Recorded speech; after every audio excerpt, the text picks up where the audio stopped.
মা মার ডাক দিয়ে বলে, সন্তান,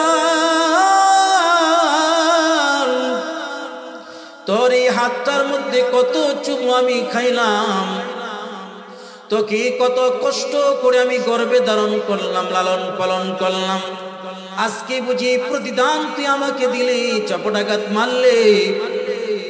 সন্তান ডাক দিয়ে বলে, মা, এই ঘর থেকে তুমি বের হয়ে যাইবা, ঘরের ভিতরে জায়গা নাই। পরের দিন সকালে বলে, আমার কর্মস্থল থেকে আসার আগে আগে যেন তোমাকে বাড়ি ছাড়া দেখি। কিন্তু মা সহ্য করে বাড়িতে রয়ে গেল।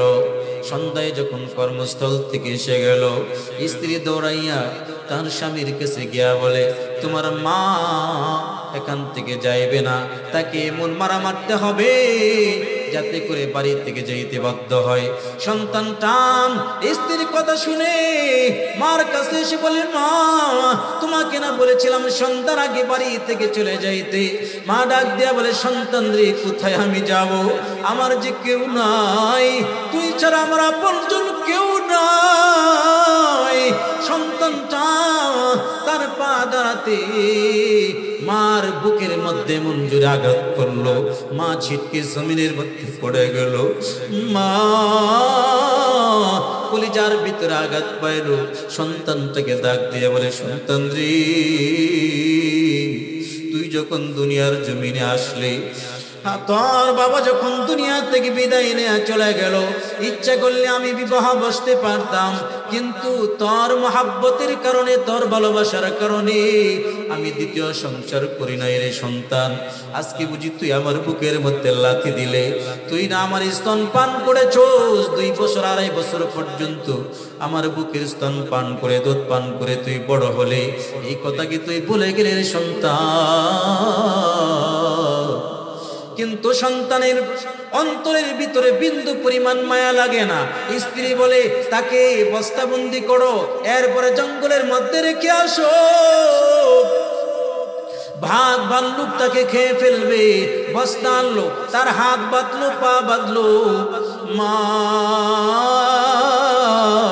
ডাক দিয়া বলে, সন্তান রে, বুঝতে পেরেছি তুই আমাকে আর রাখবে না, আমাকে মেরে ফেলবে, আমাকে মারিস না, আমাকে একটু জীবনটা ভিক্ষা দে, আমি এলাকায় আর থাকবো না, আর জীবনে কোনোদিন আমার ছায়াও তুই দেখবে না। স্ত্রী বলে, না না না, কতদিন তো তুমি দেখেছো, তাকে আর বাঁচা রাখা যাবে না, তাকে আর বাঁচা রাখা যাবে না, বস্তাবন্দি করো। বস্তাবন্দি করে জঙ্গলে নিয়ে আসলো। জঙ্গলে রাখার পরে বাড়িতে চলে আসলো। স্ত্রী বড় খুশি, আমাদের ঘর খালি, আমরা যেভাবে মন চায় এনজয় করতে পারবো, আমার জীবনে সুখী হয়ে যাইব।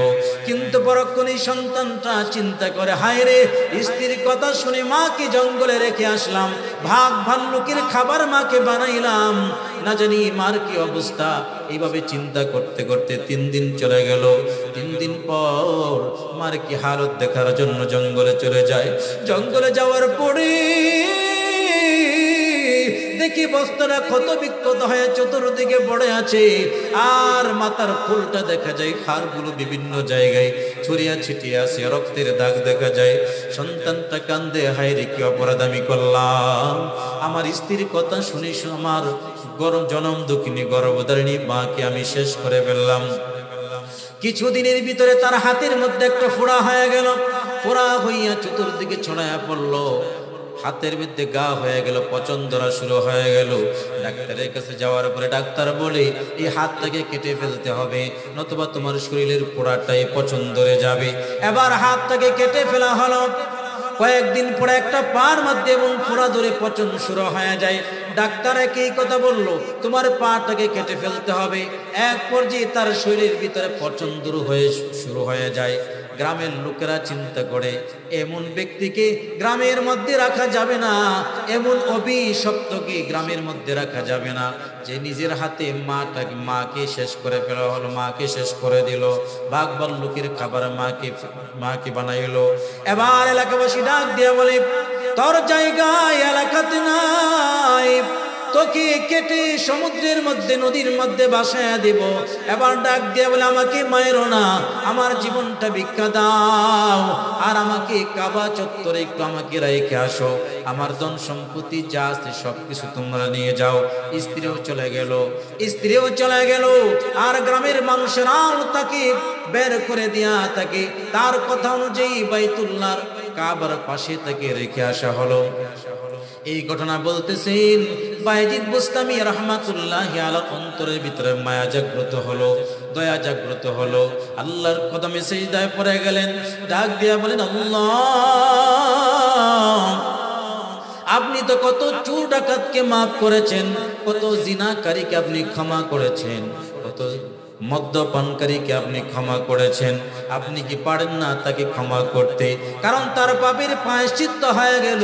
এবার আল্লাহর তরফ থেকে আওয়াজ, ওরে বাইজিদ, এই নাফরমানের জন্য আমার কাছে সুপারিশ করবেন রে বাইজিদ, কারণ এই নাফরমান আবার আরশকে কাঁপিয়ে দিয়েছে। যখন মা তার পা জড়ায় ধরে বলেছিল, সন্তান রে, তুই যখন ছোট্ট ছিলে তখন আমি তোকে দুধ পান করাইছি, তুই যখন অসুস্থ হয়ে যাইতি সারাটা রাত আমি ঘুমাই না রে সন্তান, তুই যখন প্রস্রাব করে দিয়েছিস, ডান দিকে প্রস্রাব করেছিস, আমি তোকে বাম দিকে আশ্রয় দিয়েছি রে সন্তান, যখন বাম দিকটা প্রস্রাব করে ভিজিয়ে দিয়েছিস, বুকে আমি আশ্রয় দিয়েছি, আমি বুকের মধ্যে ঠান্ডার দিনে তোকে আগলো করে রেখেছি, যাতে করে তুই একটু কষ্ট না পাস, তোর শরীরে যেন ঠান্ডা না লাগে। পা জড়ায় ধরে সন্তান কিভাবে কাকুতি মিনতি করলো। এই নাফরমান মার কাকুতি মিনতি মানে নাই, সুতরাং আমার কাছে তুমি দোয়া করবা না, তোমার শব্দ কবুল করতে পারি, কিন্তু নাফরমান হারুনের দোয়া আমি কবুল করতে পারি না। এরপরেও যদি তার জন্য আমি আল্লাহর কাছে দোয়া করো, আমি আল্লাহ পাক রব্বুল আলামিন আমার অলির কাতার থেকে তোমার নামটা কেটে দেব। আল্লাহ পাক রব্বুল আলামিন বলেন, ওয়া কাদা রাব্বুকা আল্লা তা'বুদু ইল্লা ইয়্যাহ, আল্লাহর পক্ষ থেকে চূড়ান্ত সিদ্ধান্ত হয়ে গেল, আল্লাহর পক্ষ থেকে চূড়ান্ত সিদ্ধান্ত হয়ে গেছে, আল্লাহ ছাড়া কোনো মাবুদ নাই, আল্লাহর ছাড়া কারো ইবাদত করা যাবে না। আল্লাহ তা'বুদু ইল্লা ইয়্যাহ, আল্লাহ ছাড়া কারো গোলামি করা যাবে না, আল্লাহ ছাড়া কারো ইবাদত করা যাবে না। জোরে বলেন তো, ইবাদত করব কার? আর একটু আওয়াজ করে বলেন কার? কারণ এই আকাশ সৃষ্টি করেছেন কে? জমিন সৃষ্টি করেছেন কে? রাজত্ব কার? আল্লাহ পাক রব্বুল আলামিন বলেন, লিল্লাহি মুলকুস সামাওয়াতি ওয়াল আরদ ওয়াল্লাহু আলা কুল্লি শাইইন কাদির।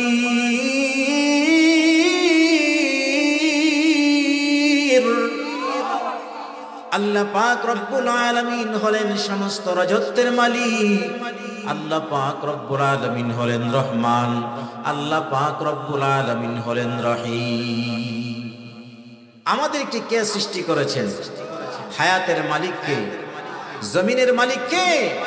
আল্লাহ পাক রব্বুল আলামিন সূরা মুলকের মধ্যে ইরশাদ করেন, আল্লাযী খালাকাল মাউতা ওয়াল হায়াতা লিয়াবলুয়াকুম আইয়ুকুম আহসানু আমালা ওয়া হুয়াল আজিজুল গফুর।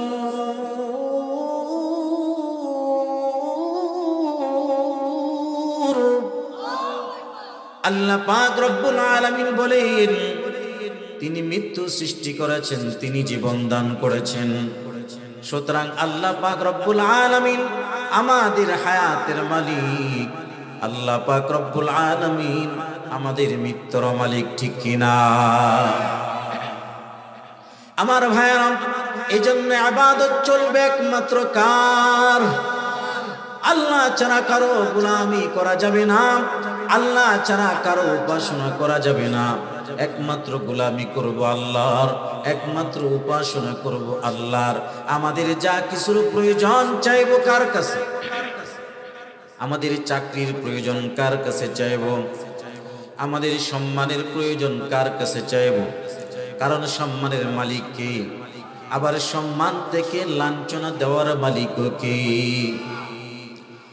وَتُعِزُّ مَن تَشَاءُ وَتُذِلُّ مَن تَشَاءُ بِيَدِكَ الْخَيْرُ।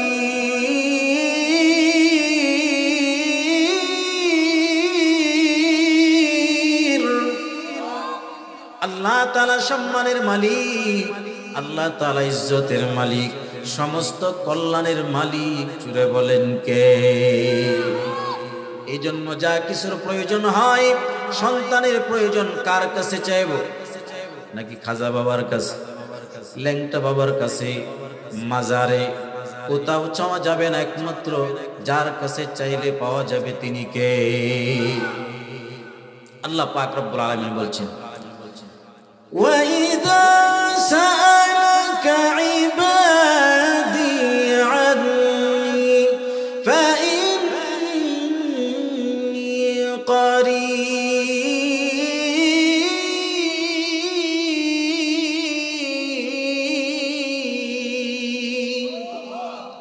আল্লাহ পাক রব্বুল আলামিন বলেন, যখন আমার বান্দা বান্দিরা আমার কাছে চায়, যখন আমার বান্দা বান্দিরা আমার কাছে প্রার্থনা করে, আমি আল্লাহ পাক রব্বুল আলামিন তাদের একেবারেই কাছে থাকি। উজিবু দাওয়াতাদ দাঈ ইযা দাআন। যখন তারা আমার কাছে চায়, যখন তারা আমার কাছে প্রার্থনা করে, আমার কাছে চাইতে দেরি, আমি আল্লাহ সাহায্য করতে দেরি না। আমার ভাইয়েরা, বন্ধুরা, এজন্য সব কিছুর মালিক যেহেতু আমার মালিক আল্লাহ, এই জন্য গোলামি করব আল্লাহর, সাহায্য চাইবো আল্লাহ পাক রব্বুল আলামিনের। এই জন্য আজকের আয়াত থেকে প্রথম নাম্বার মেসেজ হলো আল্লাহ তা'বুদু ইল্লা ইয়াহ। আল্লাহ ছাড়া কারো গোলামি করা যাবে না, আল্লাহ ছাড়া কারো উপাসনা করা যাবে না, আল্লাহ ছাড়া কারো কাছে সাহায্য প্রার্থনা করা যাবে না, যেহেতু সব কিছুর মালিক আমাদের আল্লাহ। দুই নাম্বার, ওয়াবিল ওয়ালিদাইনি ইহসানা। দুই নাম্বার হলো মা বাবার সাথে উত্তম আচরণ করা।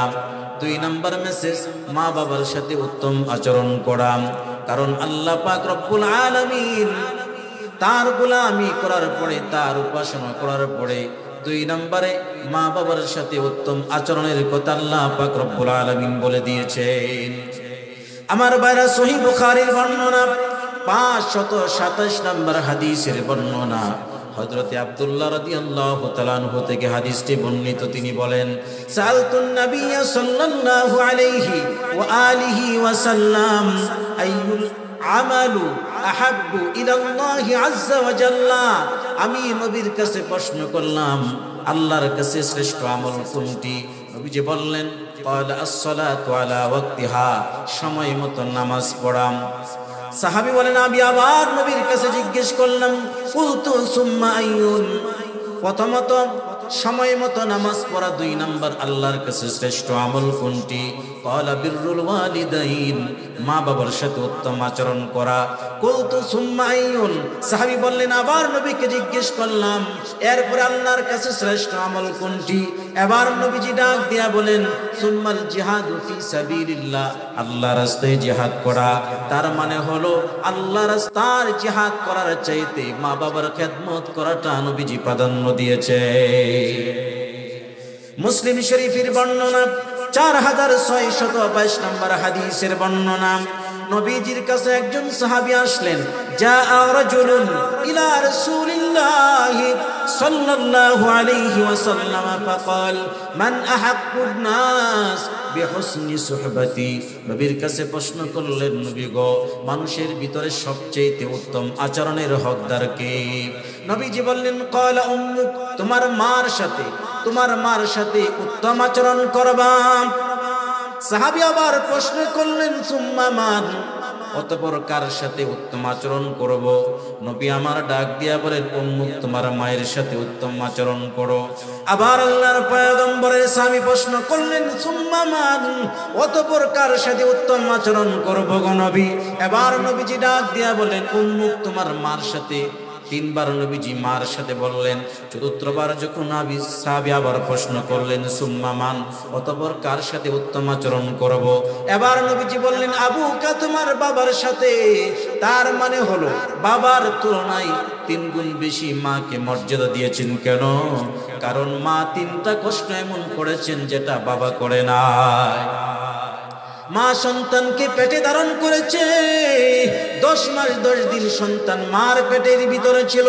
কেমন কষ্ট আপনার আমার মা করেছেন। সন্তানের যখন হাত হয়েছে, পা হয়েছে, অঙ্গ প্রত্যঙ্গ হয়েছে, হাত দ্বারাতে গুতা দিয়েছে, পা দ্বারাতে গুতা দিয়েছে, মার কলিজার ভিতরে আঘাত করেছে। মা সহ্য করতে পারে না, মা খাইতেও পারে না, রাতের বেলা ঘুমাইতেও পারে না। এই জন্য আল্লাহর নবী সাল্লাল্লাহু আলাইহি ওয়াসাল্লাম বলেন, মা সন্তান গর্ভে রাখতে গিয়া যেহেতু দিনের বেলা খাইতে পারে নাই, এই জন্য সারাদিন রোজা রাখলে যে সব হয়, গর্ভবতী মায়ের আমল নামায় সেই সময় পরিমাণ সব দিয়ে দেওয়া হয়।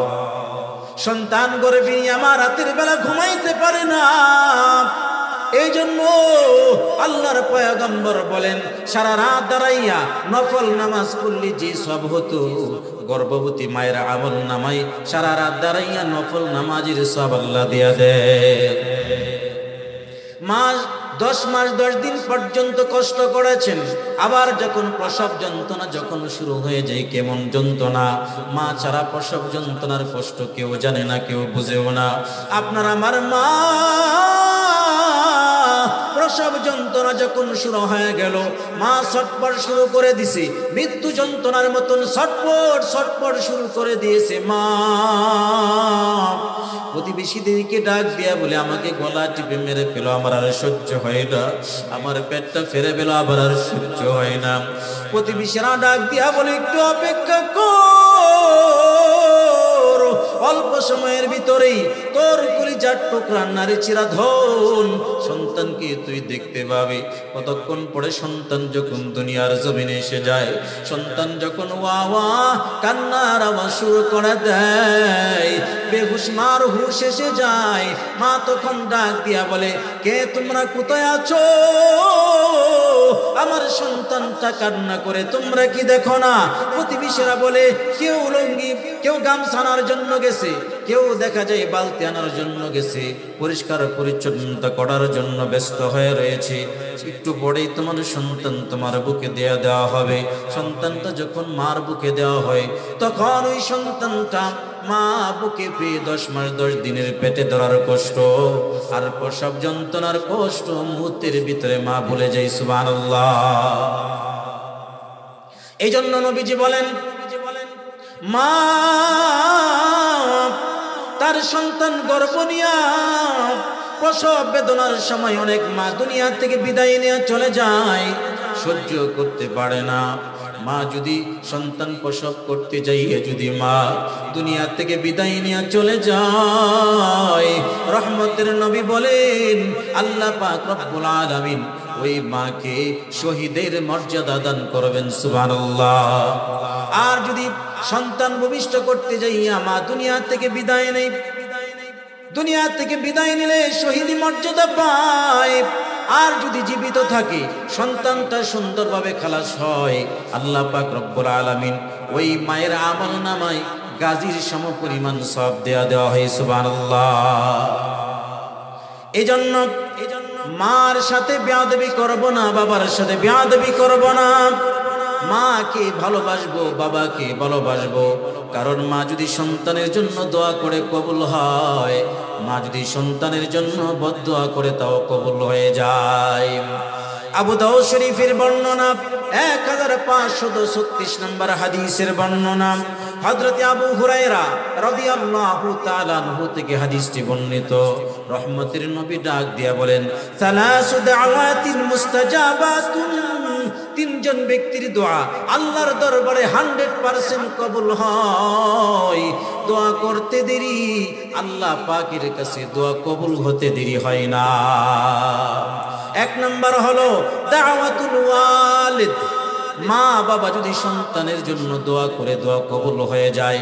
2 নাম্বার দাওয়াতুল মুসাফির, মুসাফির যদি দোয়া করে কবুল হয়। 3 নাম্বার ওয়া দাওয়াতুল মাজলুম, নিপীড়িত ব্যক্তি, অত্যাচার যাকে করা হয়েছে, যার উপরে জুলুম করা হয়েছে, এমন মাজলুম ব্যক্তি যদি আল্লাহর দরবারে দোয়া করে, দোয়া করতে দেরি কবুল হতে দেরি নাই, ঠিক কিনা? আমার ভাইরা, যখনই কোন জালেম, যখন কোন জালেম কারো উপরে জুলুম করে, অন্যায় করে, অবিচার করে, তাকে আঘাত করে, তাকে কষ্ট দেয়, আল্লাহ পাক সহ্য করেন না। যখন মাজলুম ব্যক্তি 2 ফোঁটা চোখের পানি ছেড়ে দেয়, তখন আল্লাহ পাক রব্বুল আলামিন তাদের দোয়াগুলো কবুল করে নেন। এই জন্য আমি যত পাওয়ারফুল হই না কেন, আমি যত সমাজের মাতবর হই না কেন, দুর্বলের উপর যদি আমি আঘাত করি, আগে চিন্তা ভাবনা করি আঘাত করিয়েন। ওই যে যার উপরে জুলুম করতেছি, ওই মাজলুম ব্যক্তিটা আপনাকে অস্ত্রের মাধ্যমে আঘাত করবে না, ব্যক্তিত্বের মাধ্যমে আঘাত করবে না, কারণ তার শক্তি নাই, সমাজের ভিতরে তার গ্রহণযোগ্যতা নাই। কিন্তু এই মাজলুমের গ্রহণযোগ্যতা আমার রবের কাছে এত বেশি। মাজলুম যখন শব্দ উচ্চারণ করে, সাথে সাথে আল্লাহ পাক রব্বুল আলামিন দোয়া কবুল করে নেন। এই জন্য যত জালেম পৃথিবীর ইতিহাসে আপনারা দেখেছেন, জুলুম করেছে, নমরুদ জুলুম করেছে, আল্লাহ নমরুদকে ধ্বংস করে দিয়েছে। ফেরাউন জুলুম করেছে, ধ্বংস করে দিয়েছে। আবু জাহেল জুলুম করেছে, ধ্বংস করে দিয়েছে। যখনই আমাদের বাংলাদেশে আমরা লক্ষ্য করেছি, যখন উলামায়ে কেরামের উপরে নির্যাতন শুরু হয়ে গেছে, যখন মুসলমান ইমানদারদের উপরে জুলুম নির্যাতন শুরু হয়ে গেল, মুসলমানদেরকে, ইমানদারদেরকে যখন কারাগারে নিক্ষেপ করা হলো, উলামায়ে কেরামকে যখন কারাগারে নিক্ষেপ করা হয়, বাংলাদেশের বড় বড় বড় বড় উলামায়ে কেরামদেরকে কারাবন্দী করা হলো। কেন? তাদের জবানটাকে বন্ধ করে দেওয়ার জন্য, তারা যেন কোরআনের সঠিক কথাগুলো মানুষের সামনে উপস্থাপন করতে না পারে। তাদের উপরে এমন নির্যাতন করা হলো, আজকে তো আমরা অনলাইনের মাধ্যমে দেখতেছি কেমন ভাবে তাদের উপর নির্যাতন করা হয়েছে। তাদেরকে চেয়ারের মধ্যে বসাইয়া কারেন্টের শক পর্যন্ত তাদেরকে দেওয়া হয়েছে, তাদের মুখের ভিতরে প্যারাগ ঢুকিয়ে দেওয়া হয়েছে, তাদের শরীরের অঙ্গ প্রত্যঙ্গের ভিতরে আগুন দ্বারাতে সেক দেওয়া হয়েছে। এবং নির্মম নির্যাতন যখন উলামায়ে কেরামদের উপরে শুরু হয়ে গেল, উলামায়ে কেরাম যেহেতু তাদের কাছে কোনো অস্ত্র নাই, কোনো শক্তি নাই, কোনো পরাশক্তি উলামায়ে কেরাম পরোয়া করে না, যখন উলামায়ে কেরাম তাহাজ্জুদের আমল শুরু করে দিলেন, যখন তারা জেলখানা থেকে যখন চোখের পানি জড়ানো শুরু করলেন, আল্লাহ পাক রব্বুল আলামিন বেশি কিছু লাগে নাই, সাধারণ ছোট ছোট বাচ্চাদের আন্দোলনের মাধ্যমে বাংলাদেশের বিখ্যাত জালেমকে উৎখাত করে দিয়েছেন, ঠিক কিনা? সুতরাং অদূর ভবিষ্যতেও যদি কোনো ব্যক্তি উলামায়ে কেরামদের উপরে জুলুম করে, নির্যাতন করে, উলামায়ে কেরামদেরকে কারাগারে নিক্ষেপ করে, উলামায়ে কেরামদের জবানটাকে কন্ট্রোল করার জন্য চেষ্টা করে, উলামায়ে কেরামের জবান যদি তারা লাগাম ধরার চেষ্টা করে, অতীতে যেমন হয়েছে সামনেও ভবিষ্যতে এর চেয়ে আরো ভয়ানক পরিণতির অপেক্ষা। জুড়ে বলেন ঠিক কিনা? আমার ভাইয়া, এই জন্য 3 শ্রেণীর দোয়া আল্লাহ কবুল করেন। তার ভিতরে 1 নাম্বার, মা বাবা যদি সন্তানের জন্য দোয়া করেন, আল্লাহ পাক রব্বুল আলামিন তাদের দোয়াগুলো কবুল করে নেন, মঞ্জুর করে নেন। হযরতে বায়েজিদ বুস্তামি রাহমাতুল্লাহি আলাইহি, পৃথিবী বিখ্যাত একজন আল্লাহর ওলি, তাকে জিজ্ঞেস করা হলো, আপনি এত বড় আল্লাহর মাকবুল বান্দা কিভাবে হইলেন? তখন তিনি বলেন, এটা আমার বাহাদুরি না, এটা আমার কোনো ক্ষমতার বাহাদুরি না, এটা আমার মার দোয়া। আমি যখন নাবালেগ ছিলাম, ছোট্ট ছিলাম, রাতের বেলায় মা আমাকে লক্ষ্য করে বলে, বায়েজিদ রে, আমার পানির পিপাসা পেয়েছে, আমাকে পানি পান করাও। এখন তো গড়ের উঠানে কল আছে, গড়ের ভিতরে পানির ব্যবস্থা আছে। তদানীন্তন আমলে তো পানির ব্যবস্থা এমন ছিল না, কূপ থেকে পানি আনতে হইতো। একটা গ্রামের ভিতরে একটা দুইটা কূপের বেশি কূপ ছিল না, সকল মানুষেরা কূপ থেকে পানি সংগ্রহ করত। বায়েজিদ বুস্তামি কূপ থেকে পানি সংগ্রহ করলো, এসে দেখি মা ঘুমিয়ে পড়েছে। ছোট্ট সন্তান চিন্তা করে মাকে যদি ডাক দেই মার বড় কষ্ট হবে, এই জন্য মাকে ডাক দেয় নাই। পানির গ্লাস নিয়ে অপেক্ষা করতেছে, কারণ আবার কখন যদি মায়ের পানির পিপাসা হয় মা তখন আমাকে ডাক দিবে, আমি যদি ঘুম থেকে উঠতে না আর কলিজার ভিতরে কষ্ট পাবে। এই জন্য পানির গ্লাস নিয়ে অপেক্ষা করে কখন জানি মা ঘুম থেকে উঠে পানি চায়, তখন তাকে পানি পান করাইবে। মা শেষ রজনীতে যখন মুয়াজ্জিনের কণ্ঠ থেকে আযানের ধ্বনি শোনা যায়, তখন মার চোখের ঘুমটা ভেঙে গেল। মা ঘুম থেকে উঠে দেখে সন্তান বায়েজিদ পানির গ্লাস নিয়ে অপেক্ষা করতেছে। মা ডাক দিয়ে বলে, বাবারে তুমি কি ঘুমাও নাই? তোমার হাতে কেন পানি? বলে, আপনি আমার কাছে পানি চেয়েছিলেন, দূর থেকে পানি আনতে যাইয়া দেখে আপনি ঘুমিয়ে পড়েছেন, আপনার কষ্ট হবে এই জন্য আমি আপনাকে ডাক দেই নাই, আবার আমি ঘুমাই নাই, কখন জানি আপনি পানি চান। বায়েজিদ বুস্তামির মা সন্তানটাকে বুকে টেনে ধরে আল্লাহর কাছে দোয়া করে ওযু করলেন, নামাজ পড়লেন, দুইটা হাত তুলে রব্বে কারীমের দরবারে ডাক দিয়ে বলেন, মালিক আমার বায়েজিদ আজকে আমাকে যা করলো আমাকে খুশি করে দিয়েছে, আমার কলিজা পর্যন্ত ঠান্ডা হয়ে গেছে গো মালিক। ও আল্লাহ, আমি আমার সন্তানের জন্য দোয়া করি, আল্লাহ আমার সন্তানটাকে সুলতানুল আরিফিন হিসাবে কবুল করেন। আল্লাহু আকবার। আল্লাহ পাক দোয়া কবুল করে নিলেন। হযরতে বায়েজিদ বুস্তামি বিখ্যাত একজন আল্লাহর ওলি হয়ে গেলেন। কেমন আল্লাহর ওলি? তিনি একবার হজে সফরে গেলেন, যখন বাইতুল্লাহ তাওয়াফ করলেন, কাবা চত্বরে তাওয়াফ করলেন, হজের কাজ যখন শেষ হয়ে গেল, সবাই নিজ নিজ বাড়িতে চলে যাবে আল্লাহর কাছে। এবার তিনি মুরাকাবার হালতে জিজ্ঞেস করলেন, মালিক হজ যে করলাম, হজটা কি আল্লাহ আপনার দরবারে কবুল হয়েছে কিনা? অথবা এই বছর যারা যারা হজ করেছে কার কার হজ কবুল হয়েছে? আল্লাহ পাক রব্বুল আলামিন জানায়া দিলেন, বায়েজিদ আল্লাহ পাক রব্বুল আলামিন বললেন তোমার হজটা কবুল হয়ে গেছে। এমনকি এই বছর যারা হজ করেছে একজন ব্যতীত সকলের হজ কবুল হয়ে গেছে। বায়েজিদ বুস্তামি রাহমাতুল্লাহি আলাইহি ডাক দিয়ে বলেন, কে সেই ব্যক্তি যার হজটা কবুল হয় না? বলে, তার ব্যক্তির নাম হলো হারুন। ওই ব্যক্তিটার হজ আমি আল্লাহ কবুল করি নাই। বলে, তাকে আমি কোথায় গেলে পাইব? বলে, তাকে গিয়া যদি সাফা পর্বতের পাদদেশে যাইবা, গিয়া দেখবে একটা হাত কাটা আর একটা পা কাটা, একটা হাত নাই আর একটা পা নাই, তাকে সেখানে গিয়া দেখবা। বলে, কি অপরাধের কারণে এই শাস্তি? বলে, তার কাছে গিয়ে তুমি জেনে নিবা কি অপরাধ, তার কাছে গিয়ে তুমি জেনে নিবা কি অপরাধ। বায়েজিদ বুস্তামি রাহমাতুল্লাহি আলাইহি, বায়েজিদ বুস্তামি রাহমাতুল্লাহি আলাইহি তখন চলে গেলেন সাফা পর্বতের পাদদেশে। গিয়া দেখে একজন ব্যক্তি, তার হাত নাই পা নাই, আল্লাহর দরবারে কান্নাকাটি করতেছে। তার কাঁধের মধ্যে হাত রেখে বলে, ভাই একটু কান্নাটা তুমি থামাও, ও হারুন তুমি কান্না থামো, একটু শোনো। আশ্চর্যান্বিত হয়ে বলে, কে আপনি? আমাকে কিভাবে আপনি চিনেন? আমার নাম যে হারুন আপনি কিভাবে জানলেন? বলে, তোমার নাম হারুন এটাও জানি, তুমি যে হজ করতেছো আল্লাহ তোমার হজ কবুল করে না এটাও আমি জানি। বলে, কে আপনি? কি আপনার পরিচয়? বলে, আমি হলাম বায়েজিদ বুস্তামি। বলে, বুস্তামি শহরের সবচেয়ে বড় আল্লাহর ওলি যিনি, তিনি নাকি আপনি? বলে, হাম। কি অপরাধ এমন করেছো যার কারণে আল্লাহ পাক তোমার হজ কবুল করে না? এবার হারুন ডাক দিয়া বলে, আপনার কাছে বলতে আমার কোনো সমস্যা নাই, অবশ্যই আমি আপনার কাছে বলবো। বলে, আমি যখন দুনিয়া থেকে ভূমিষ্ঠ হই এর কিছু দিনের ভিতরে আমার বাবা দুনিয়া থেকে ইন্তেকাল করে চলে যায়। আমি ছোট্ট অবস্থায় বাবা হারা হয়ে গেলাম। আমার মা ছিল পরমা সুন্দরী, সবাই মাত্র যৌবনে পদার্পণ করেছি, আমার নানা নানি আমার খালারা সবাই তাকে প্রস্তাব করলো, এইভাবে তো সময় অতিক্রান্ত হবে না, তোকে আরেক জায়গায় বিবাহ দিয়া দিব।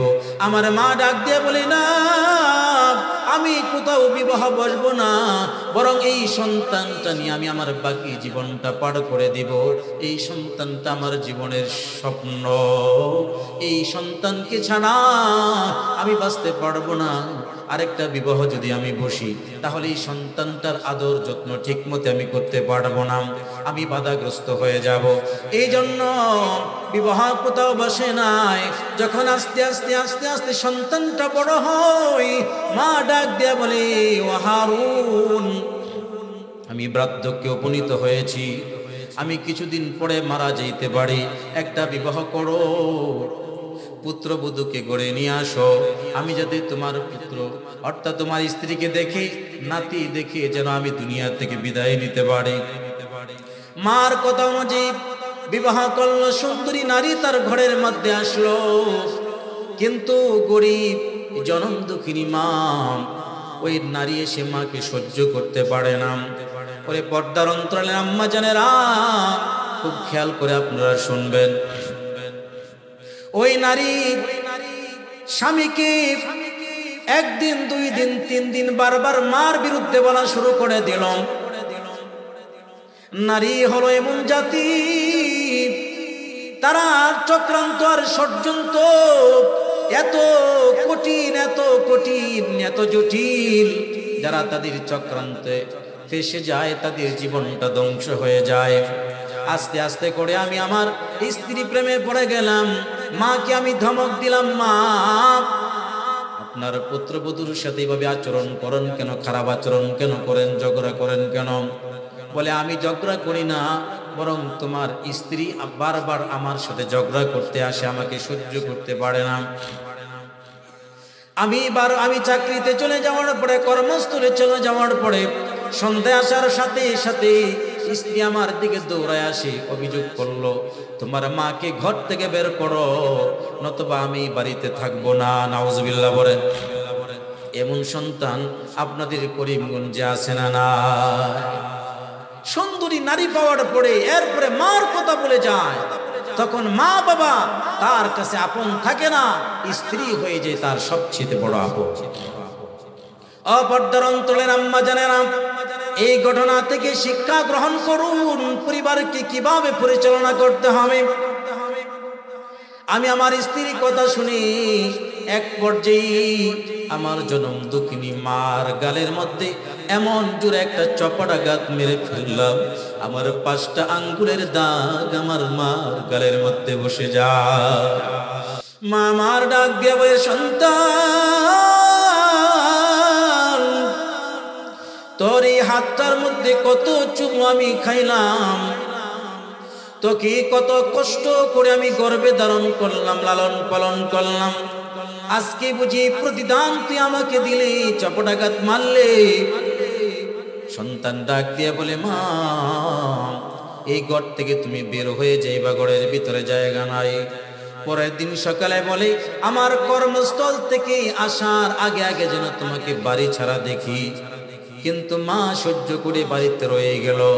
সন্ধ্যায় যখন কর্মস্থল থেকে এসে গেল, স্ত্রী দৌড়াইয়া তার স্বামীর কাছে গিয়া বলে, তোমার মা এখান থেকে যাইবে না, তাকে এমন মারা মারতে হবে যাতে করে বাড়ি থেকে যাইতে বাধ্য হয়।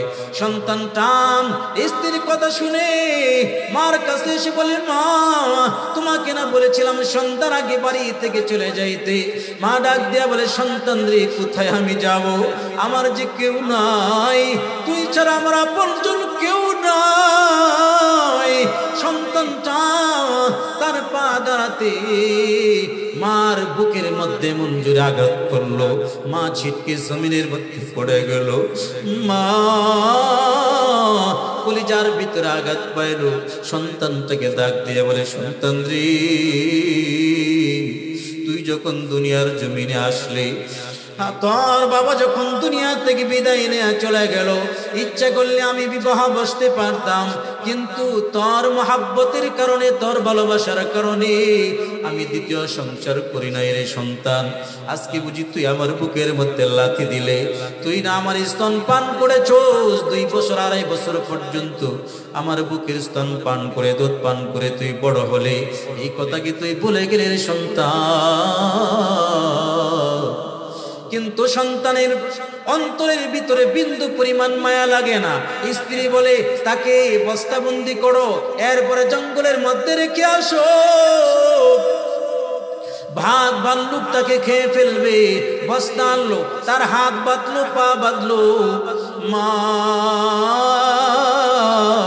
ডাক দিয়া বলে সন্তান রে, বুঝতে পেরেছি তুই আমাকে আর রাখবে না, আমাকে মেরে ফেলবে, আমাকে মারিস না, আমাকে একটু জীবনটা ভিক্ষা দে, আমি এলাকায় আর থাকবো না, আর জীবনে কোনোদিন আমার ছায়াও তুই দেখবে না।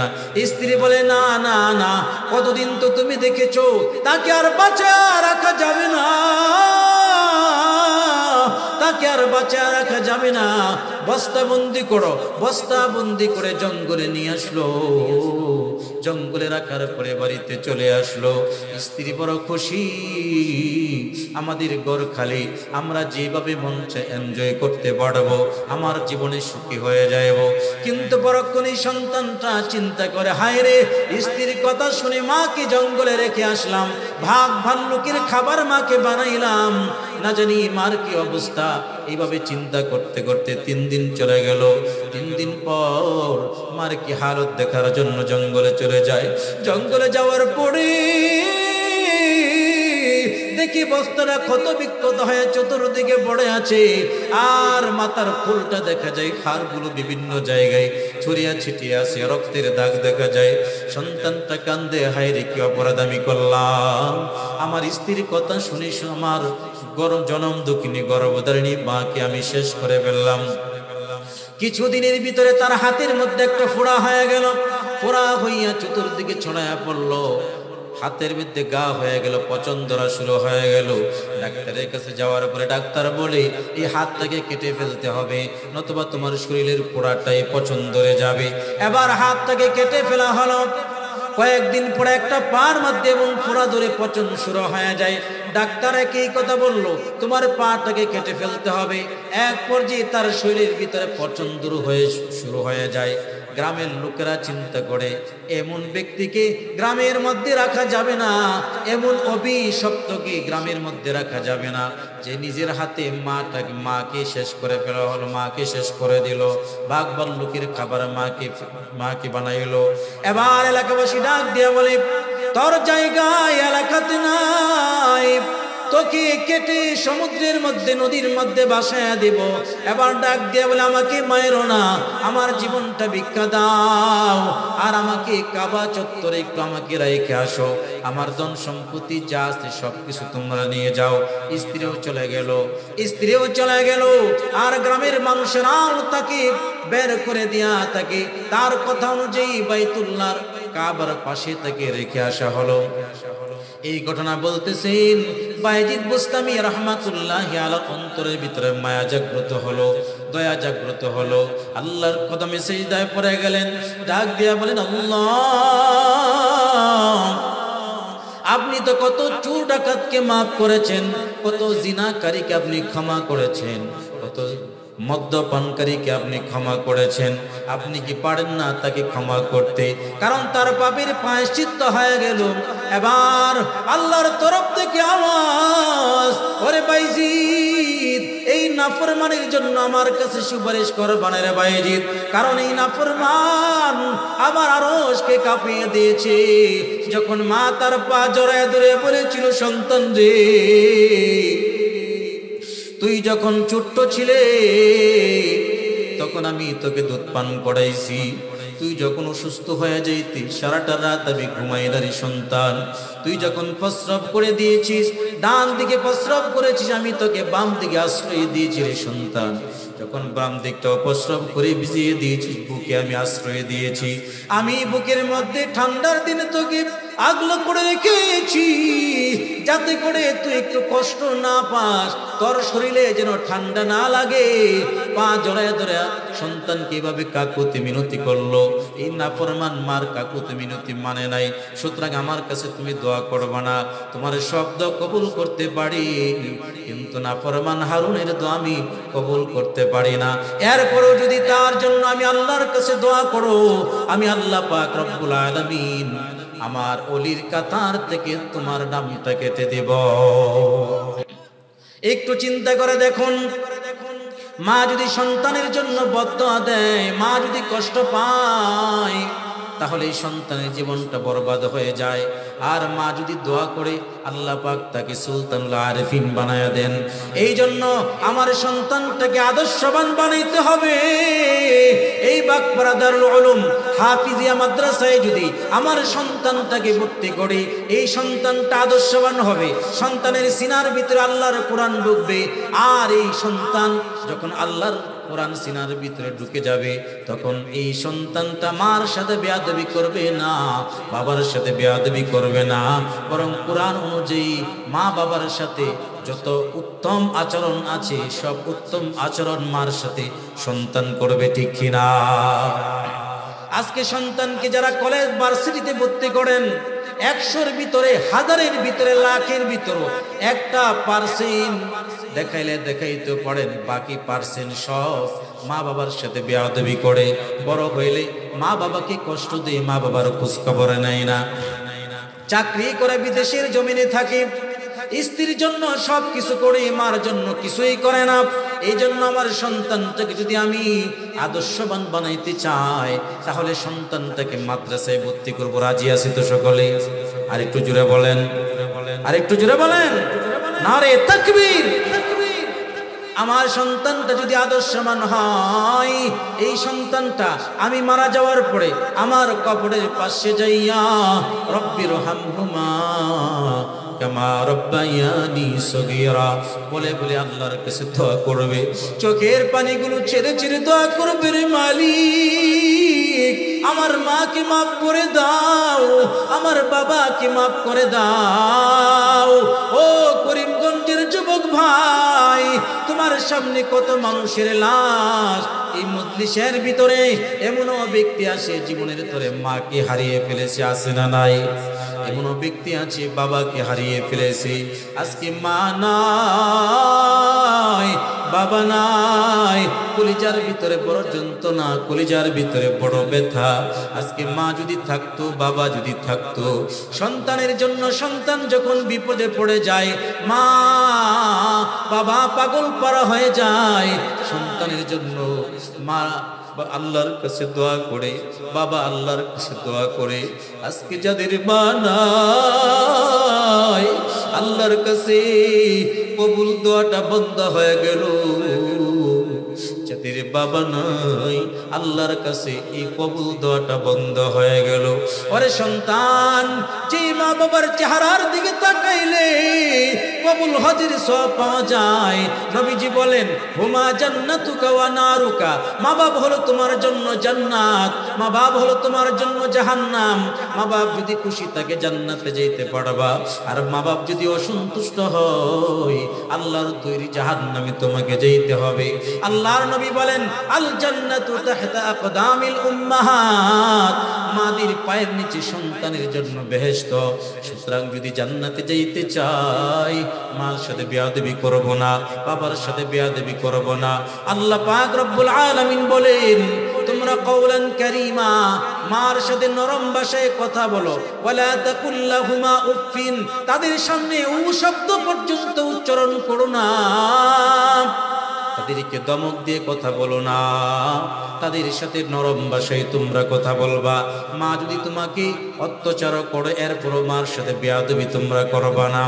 কারণ মা যদি চলে যায় রে, বাবা যদি চলে যায়, চোখের পানিতে বুক বাসাইবা, কিন্তু মা বাবার কোনোদিন ফিরে পাইবা না। ওরে করিমগঞ্জের যুবক ভাই, আমিও অনেকের মতন বাবা হারা সন্তান।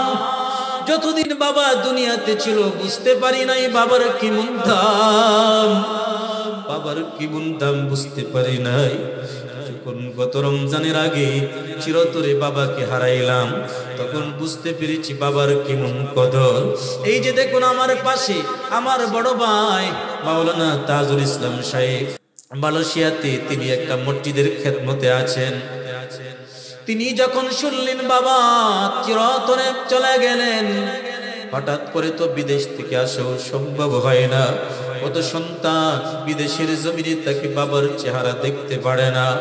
আমার বড় ভাই শেষ দেখাটাও বাবাকে দেখতে পারে না। মোবাইলে লাইভে এসে কত চোখের পানি জড়িয়েছে আমরা দেখেছি। আজকে বাবা নাই জন্য বাবার কদর বুঝিরি ভাই। আজকে যদি বাবাকে হারিয়ে ফেলো, মাকে যদি হারিয়ে ফেলো, হাজারো কাঁদবা, মাকে আর পাইবা না, বাবাকে পাইবা না। আপনার আমার নবী রহমতের নবী দুনিয়াতে আসার পরেই বাবাকে হারিয়ে ফেলেছেন। দুনিয়াতে বাবাকে দেখতে পারে নাই। মার গর্ভে যখন ছিলেন তখনই তিনি দুনিয়া থেকে বিদায় নিয়ে চলে গেলেন। যখন 5 বছর 6 বছরের সন্তান বিকাল বেলায় যখন তার বন্ধুদের সাথে যখন সফরে যায়, ঘুরতে যায়, বন্ধুরা খেলাধুলা করে দেখেন, বিকাল যখন হয়ে যায় লক্ষ্য করে দেখে সন্তানদের বাবারা আসে, বন্ধুদের বাবারা আসে, তারা এসে সন্তানগুলোকে কোলে নেয়। বাবা সন্তানকে কোলে নিয়ে চুমা দেয়, গালে চুমু খায়, এরপরে সন্তানটাকে বাড়িতে নিয়ে যায়। কিন্তু এতিম নবী দেখি আমার বাবা কেন আসে না, জিদ ধরেছে আমার বাবা যদি আমাকে কোলে না নেয় আমি বাড়িতে যাব না। সন্ধ্যা হয়ে গেল, সব সন্তান চলে যায়, এতিম মুহাম্মদ যায় না। মা আমিনা পাগলের মতন হয়ে গেছে, সব সন্তানেরা চলে আসলো, আমার মুহাম্মদ কই? পাগলের মতন দৌড়ায়, যাকে সামনে পায় তাকে জিজ্ঞেস করে আমার এতিম মুহাম্মদ কি দেখেছেন? একজন বলে দেখেছি পাহাড়ের পাশে বাবা বাবা বলে কান্না করতেছে। সামনে যাওয়ার পরে গিয়া দেখি এতিম নবী বাবা বাবা বলে কান্দে। মা আমিনা সন্তানটাকে কোলে নেয়। কি হয়েছে রে বাবা, কেন কান্না করো, কি কষ্ট তোমার মরে? সন্তান ডাক দিয়া বলে মাগো, বিকাল বেলা সন্ধ্যা যখন হয়ে যায় আমার সাথে সঙ্গী যারা আছে তাদের বাবারা আসে, সন্তানকে কোলে নেয়, চুমো দেয়, কোলে করে বাড়িতে নিয়ে যায়। আমার বাবা কেন আসে না, আমার বাবা কেন কোলে নেই না? আজকে আমার বাবা যদি না আসে, আমার বাবা যদি কোলে না নেই, আমি কিন্তু বাড়িতে যাব না। মা আমেনা এতদিন পর্যন্ত স্বামীর কষ্টটাকে বুকের মধ্যে চাপা দিয়ে রেখেছি। আজকে সন্তানের বাবার কথা যখন বলা শুরু করলো, স্বামীর কথা মনে পড়ে যায়, অন্তরের ভিতরে কষ্ট আরো বেড়ে গেল। মা আমেনাও চোখের পানিগুলো ছেড়ে ছেড়ে কান্দে। শিশু নবী মায়ের কাছে কেঁদে কেঁদে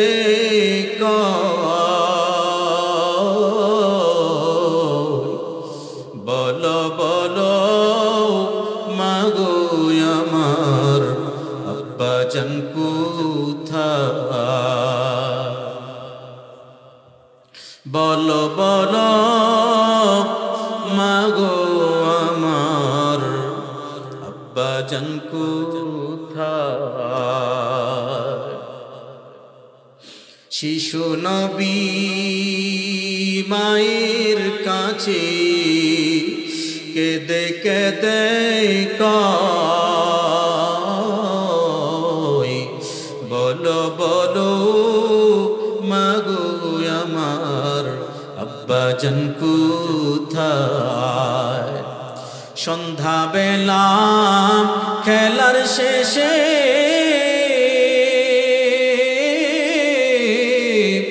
সব ছেলেদের বাবা এসে আমার খেলার সাথী ভাইদের কোলে নিয়ে যায়। বলো বলো মাগো আমার আব্বাজান কোথায়? বলো বলো মাগো আমার আব্বাজান কোথায়? স্বামীর কথা ছেলের মুখে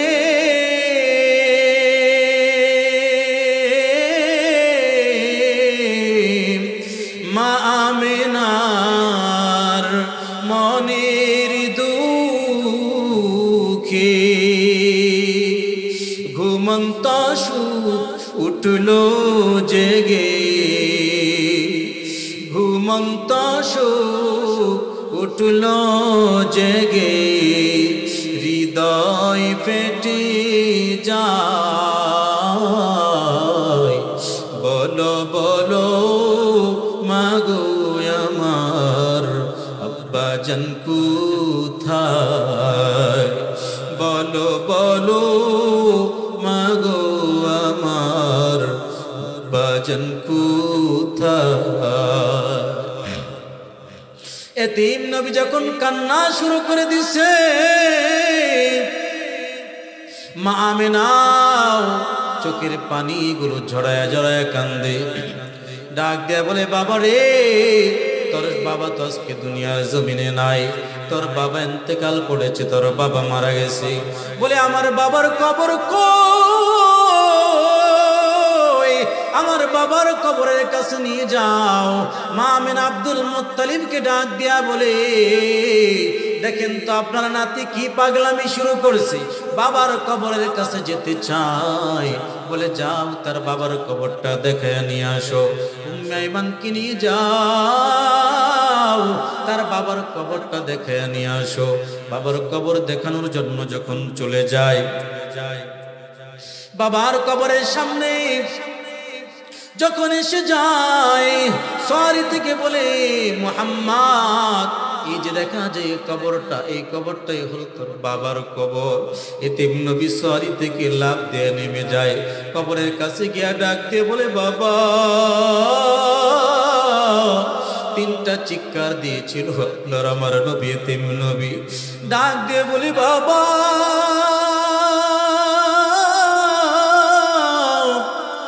মক্কার কত সন্তানেরা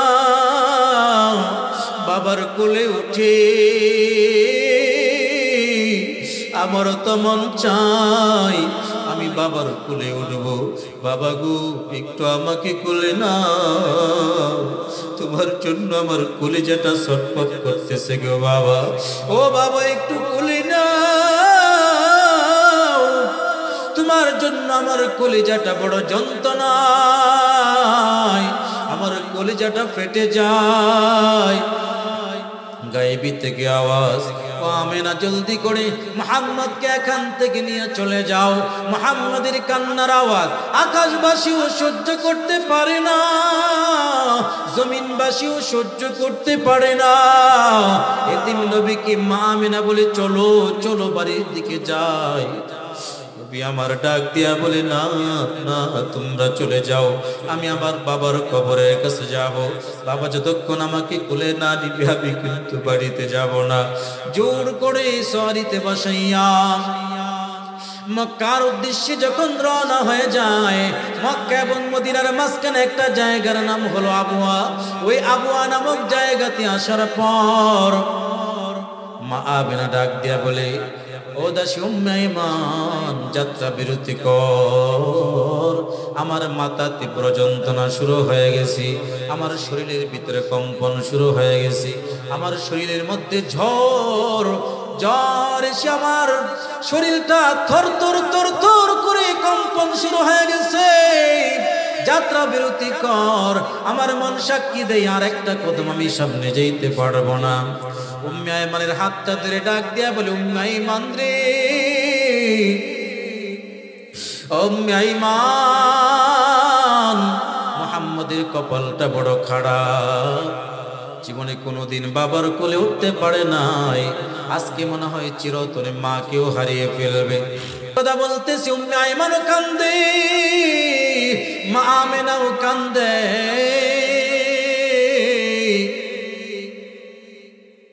এতিম মুহাম্মদ বুকে জড়ায় ধরে ডাক দিয়ে বলে, মা গো, ও মা, তুমি কি আমাকে ছেড়ে চলে যাইবা গো মা?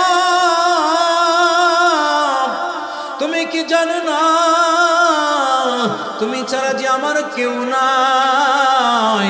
এই কথা বলতে বলতে মা আমেনা স্তব্ধ হয়ে গেলেন। দ্বিতর দেহটা পড়ে রইল, কোনো আওয়াজ নাই। নবী গলা জড়ায় জড়ায় বলে, মা গো, তুমি আমাকে কার কাছে রেখে গেলা গো মা? ও মা, তুমি কি জানো না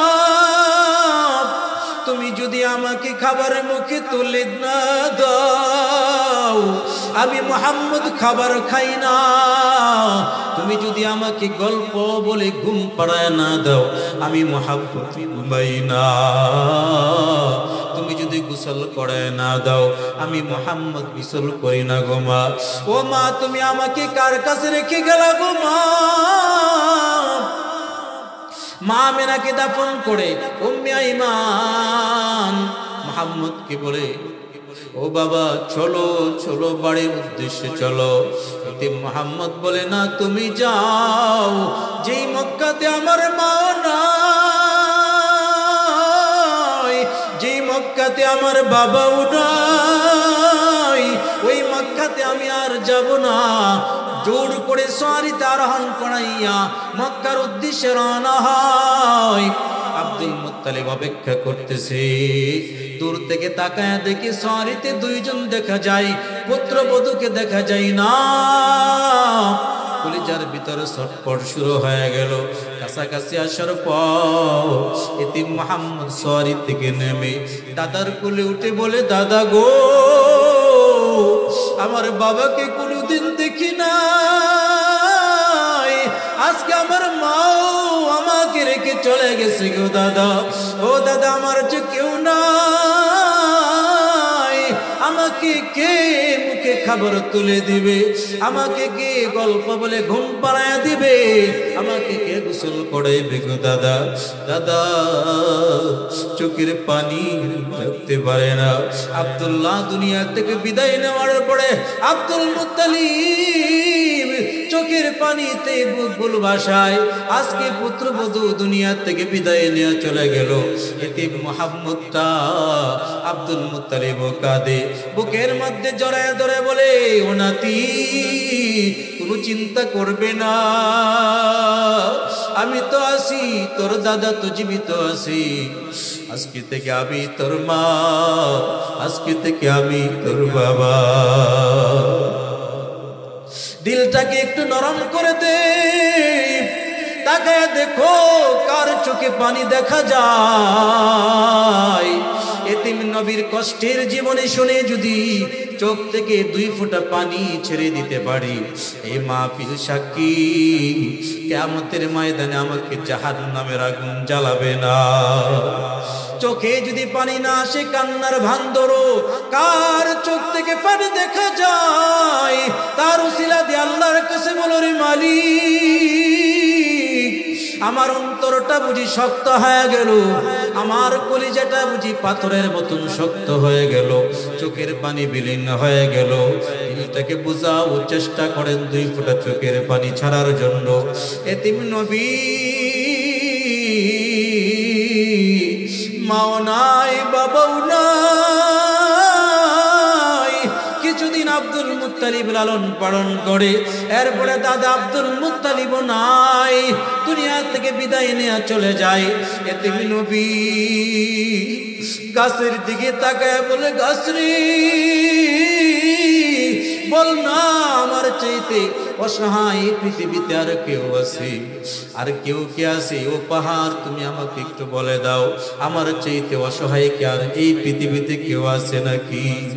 এতিম নবী গুন গুন গুন গুন করে কাঁদে। আল্লাহর পয়গম্বর কান্নার আওয়াজ আবু তালিবের কানে চলে যায়, পিছনের দিকে কাঁধের মধ্যে হাত রেখে বলে, ভাতিজা কেন কাঁদরে ভাতিজা? ডাক দেয়া বলে, চাচা গো আজকে আমার মা নাই, আমার বাবাও নাই। 5 বছর 6 বছরের সন্তান যদি বাবাকে হারিয়ে ফেলে কেমন কষ্ট ওই সন্তানের হয়। বাবা সন্তানকে ডাক দিয়া বলে, সন্তান বাবাকে বলে, বাবা গো আজকে যখন তোমার চাকরি থেকে বাড়িতে ফিরবা, যখন কর্মস্থল থেকে বাড়িতে ফিরবা, আমার জন্য কিন্তু মজা নিয়ে আসবা, আমার জন্য কিন্তু খেলনা নিয়ে আসবা। সন্ধ্যা যখন হয়ে গেল সন্তান অপেক্ষায় আছে, বাবা আমার জন্য খেলনা নিয়ে আসবে, বাবা আমার জন্য মজা নিয়ে আসবে। কিন্তু সন্ধ্যা যখন হয়ে গেল বাবার লাশটা দরজার সামনে হাজির হয়ে গেল।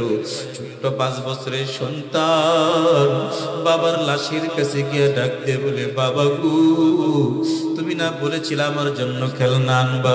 ও বাবা তুমি না বলেছিলে আমার জন্য মজা আনবা? বাবা গো আমার খেলনা কই, আমার মজা কই? এই সন্তান তো জানে না জীবনে কোনোদিন বাবার তার ডাকে সাড়া দিবে না, জীবনে কোনোদিন বাবা তাকে খেলনা এনে দিবে না, জীবনে কোনোদিন তার বাবা তাকে মজা এনে দিবে না। সন্তানটা কাঁদে, এই সন্তানের কান্না দেখে কেউ সহ্য করতে পারে না। অবস্থিত সবার চোখ থেকে পানি। মুহাম্মদ আরবি চোখের পানি ঝরাইয়া ঝরাইয়া কান্দে। আবু তালেব ডাক দিয়া বলে, ও বাতিজা চিন্তা করবে না, আমি তো জীবিত আছি, আমি যতদিন পর্যন্ত থাকবো আমার আলী যেমন সন্তান তুই আমার সন্তান, সুতরাং কোনো টেনশন করবে না। এতিম নবী জীবনে কোনোদিন মাকে দেখতে পারে নাই, বাবাকে দেখতে পারে নাই। এই জন্য আজকে যাদের মা আছে যাদের বাবা আছে তাদের কপালটা বড় ভালো। মা আছে বাবা আছে কপালটা বড় ভালো। আজকের এই মজলিস থেকে গিয়া মার হাত ধরে মাপ চাইবো, বাবার হাত ধরে মাপ চাইবো। বাবা গো ও মা গো আর জীবনে কোনোদিন আঘাত দিব না, আর জীবনে কোনোদিন কষ্ট দিব না, মাকে কষ্ট দিব না, বাবাকে কষ্ট দিব না, মার সাথে বেয়াদবি করব না, বাবার সাথে বেয়াদবি করব না, মুরব্বীদেরকে কষ্ট দিব না, ওলামায়ে ইকরামদের সাথে সম্পর্ক রাখবো, মাদ্রাসার সাথে সম্পর্ক রাখবো, সন্তানগুলোকে মাদ্রাসায় ভর্তি করব, মাদ্রাসায় খোঁজ খবর নিব, আর এতিম সন্তানগুলোর মাথার মধ্যে হাতটা বুলাইয়া দিব। কারণ যখন এতিম নবী চিরদিনের জন্য এতিম ছিলেন, নবী আমার বলেন যখন কোনো ব্যক্তি এতিমের মাথায় হাতটা বোলায়া দেয় সে যেন আবি নবীর মাথায় হাতটা বোলায়া দিল।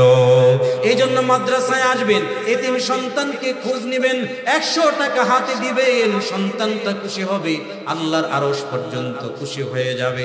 এই জন্য আজকে আমার সাথে ওয়াদা করতে হবে, এই মাদ্রাসার খবর নিব, সন্তানটাকে মাদ্রাসায় ভর্তি করব, আর্থিকভাবে মাদ্রাসায় সহযোগিতা করব, ওলামায়ে কেরামদেরকে মহব্বত করব, ভালোবাসবো, ওলামায়ে কেরামদের বিরোধিতা করব না। সকলে রাজি আছেন তো?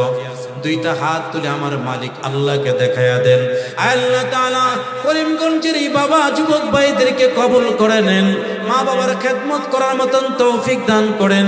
আল্লাহ তওবার উপরে মৃত্যু পর্যন্ত অবিচল থাকার তৌফিক দান করেন। আমরা সকলে পড়ছি আমিন।